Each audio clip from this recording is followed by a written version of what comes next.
Hello everyone, मैं Shivam welcome करता हूं आपका अपने चैनल एनबीसीबी पर। आज पढ़ेंगे मेटल एंड नॉन मेटल का पार्ट 6। तो आइए स्टार्ट करते हैं आज का लेक्चर।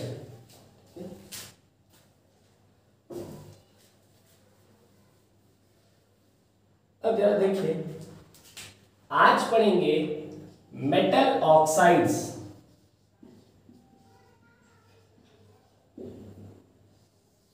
मेटल ऑक्साइड्स देखते हैं क्या होते हैं मेटल के oxides.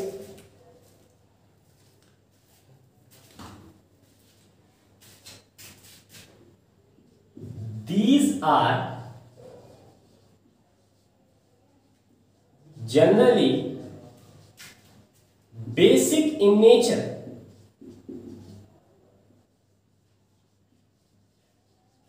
Generally basic in nature. ये क्या करते हैं, ये रेड लिटमस का कलर चेंज कर देते हैं किसमें, ब्लू लिटमस में। किसमें, रेड लिटमस का कलर ये चेंज कर देते हैं ब्लू लिटमस में। Some of the oxides are amphoteric in nature.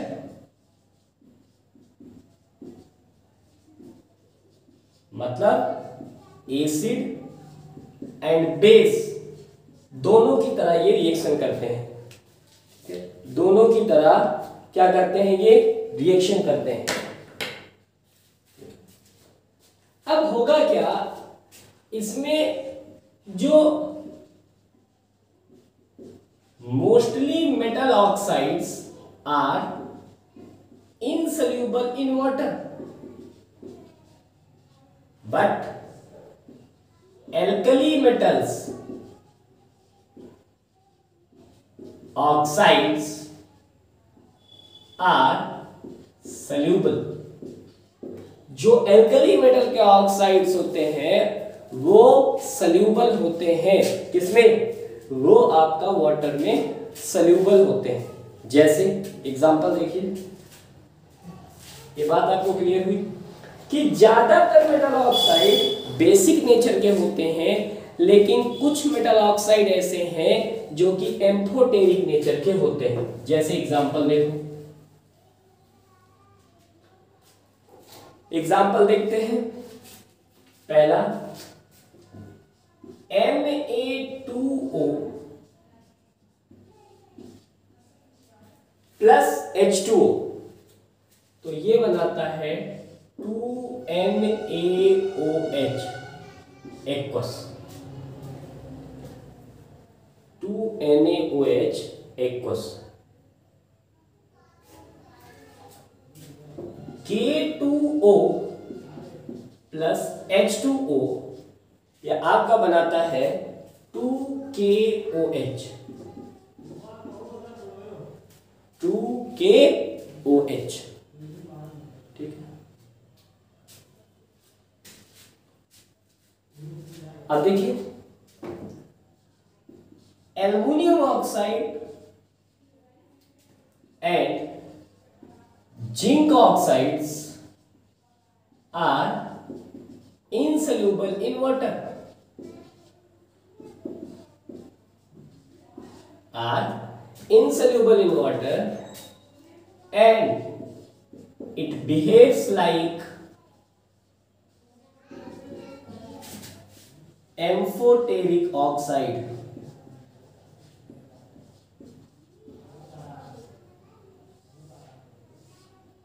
Amphoteric oxides का मतलब एसिड एंड बेस दोनों की तरह ये क्या करता है, दोनों की तरह ये बिहेव करने लगता है।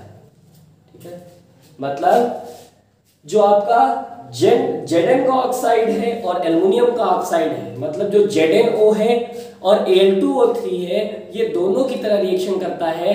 ये बेस के साथ एसिड की तरह से रिएक्शन करता है और एसिड के साथ बेस के तरीके से रिएक्शन करता है। आइए रिएक्शन देखते हैं कैसे रिएक्शन करता है। देखो,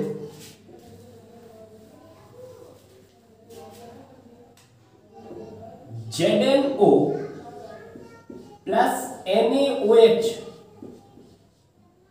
ZnO प्लस NaOH, तो ये बना लेता है, अच्छा इस समय ये क्या है आपका बेस, ये बनाता है Na2ZnO2 और प्लस क्या देता है आपको वाटर, ये आपका क्या है साल्ट, ये आपका क्या है वाटर। तो इस केस में ZnO किस तरह काम कर रहा है, वो एसिड की तरह काम कर रहा है, क्योंकि एसिड में बेस मिलते हैं तभी तो साल्ट प्लस वाटर बनता है। लेकिन अगर ये ZnO, ध्यान से सुनिए, अगर ये ZnO एसिड के साथ रिएक्शन करता है तो ये बना लेता है ZnCl2 और प्लस वाटर।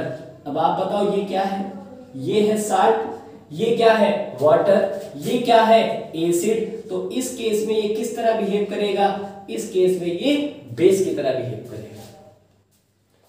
तो इसीलिए ZnO कैसा ऑक्साइड है, ZnO एम्फोटेरिक ऑक्साइड है।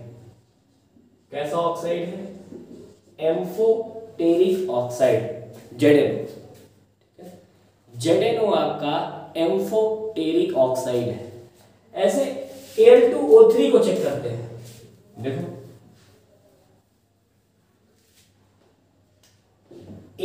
Al2O3 इसको क्या बोलते हैं, जनरली ये एल्यूमिना है, लेकिन अगर Al2O3 इंटू 2H2O लिख दिया जाए तो इसको बॉक्साइट बोलते हैं।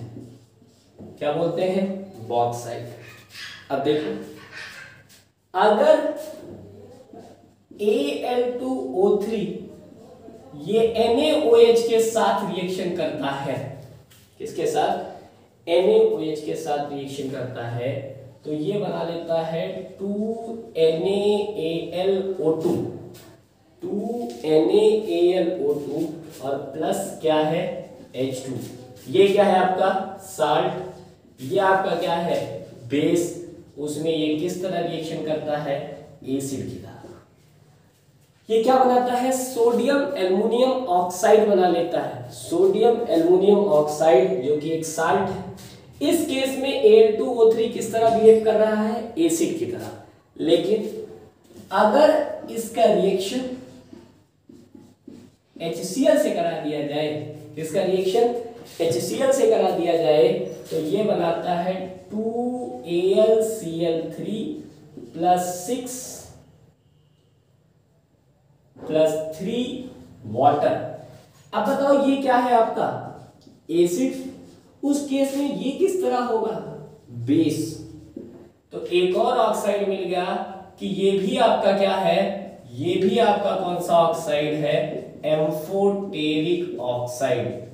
कौन सा है, एम्फोटेरिक ऑक्साइड। मतलब आपका एम्फोटेरिक ऑक्साइड दो आपको मिले, कौन कौन से, एक ZnO मिला और एक Al2O3 मिला। तो ये दोनों आपके कैसे ऑक्साइड है, ये दोनों आपके एम्फोटेरिक ऑक्साइड है। कौन से ऑक्साइड है ये, एम्फोटेरिक ऑक्साइड। ठीक है, क्लियर है बात।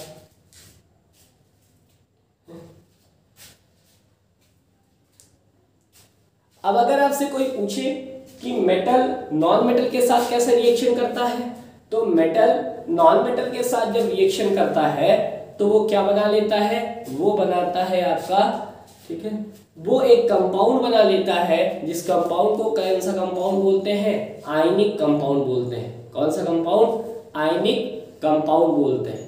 ठीक है, उसको कौन सा कंपाउंड बोलते हैं, उसको आयनिक कंपाउंड बोलते हैं। एक छोटा सा टॉपिक और यहां रह जाता है जिसको बोलते हैं alloy.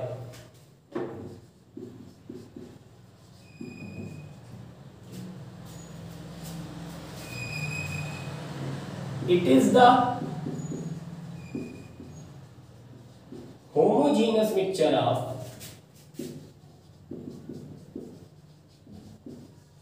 two metals or metal and non-metal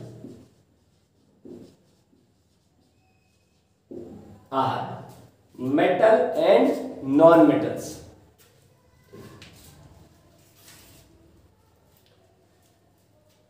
तो ये आपके क्या है, ये आपके होमोजेनियस मिक्सचर होते हैं दो मेटल के या मेटल और नॉन मेटल के। जैसे पहला एग्जांपल लेते हैं ब्रास, इसको बोलते हैं पीतल। ये मिलता है Cu प्लस Zn से, जिसमें 70% ये और 30% क्या होता है, जिंक होता है। क्या होता है, जिंक हो जाता है।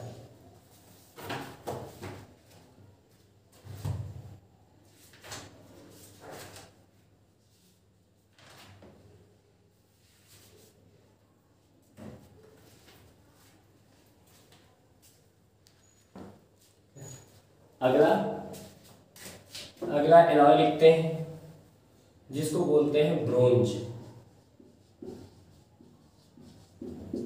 जिसको बोलते हैं आप ब्रोंज। ठीक है, ब्रोंज किससे मिलके बना होता है आपका, वो मिलके बना होता है आपका कॉपर और प्लस टिन से। 90% ये और 10% आपका ये आपका एग्जाम्पल होता है ब्रोंज। ठीक है, कौन सा एग्जाम्पल है ये, ब्रोंज। फिर देखो एक एलॉय होता है जिसको जर्मन सिल्वर बोलते हैं, जर्मन सिल्वर। इसको ध्यान से देखिएगा, नाम है इसका जर्मन सिल्वर, लेकिन इसमें सिल्वर नहीं होता है, इसमें सिल्वर नहीं होता है। ये किसको किसको मिला के बनता है, Cu plus Zn plus Ni, Cu plus Zn plus Ni। ठीक है, जिसमें 60% आपका ये, 20% आपका ये और 20% आपका ये होता है। ठीक है,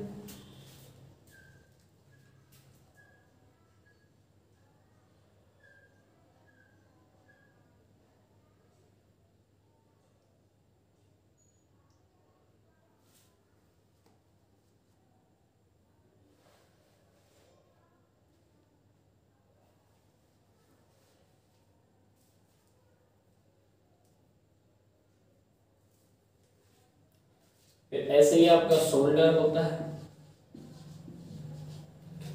वो किससे मिलके बना होता है, Pb प्लस Sn, मतलब लेड प्लस टिन से मिलके बना होता है, लेड प्लस टिन से मिलके बना होता है आपका ये।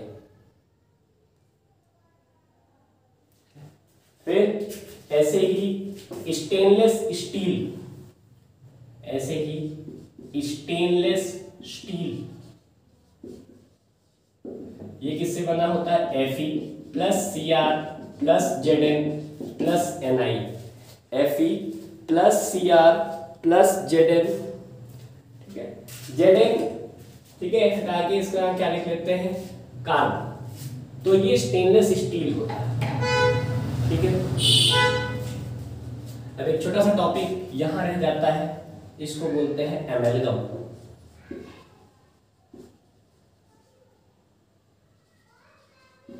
एमेलगम क्या होता है, if in a alloy one metal is mercury, then alloy is called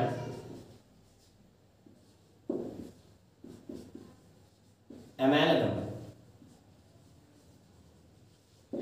तो उस एलॉय को क्या बोलते हैं, एमेलगम बोलते हैं। जैसे Zn इसके साथ Hg को मिला दिया गया तो इसको बोलते हैं जिंक एमेलगम।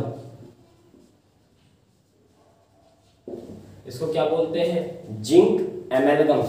ठीक है, तो इस बात को ध्यान रखिएगा कि जब किसी मेटल के साथ मरकरी को मिला देते हैं तो वो एमेलगम बन जाता है। क्या बनता है, एमेलगम। ठीक है, तो आप यहां से आपका मेटल खत्म होता है। अब एक दो लेक्चर लेके नॉन मेटल आपको पढ़ाया जाएगा और ट्राई किया जाएगा कि ये चैप्टर खत्म हो जाए। तब तक के लिए पढ़ते रहिए। Good bye, take care.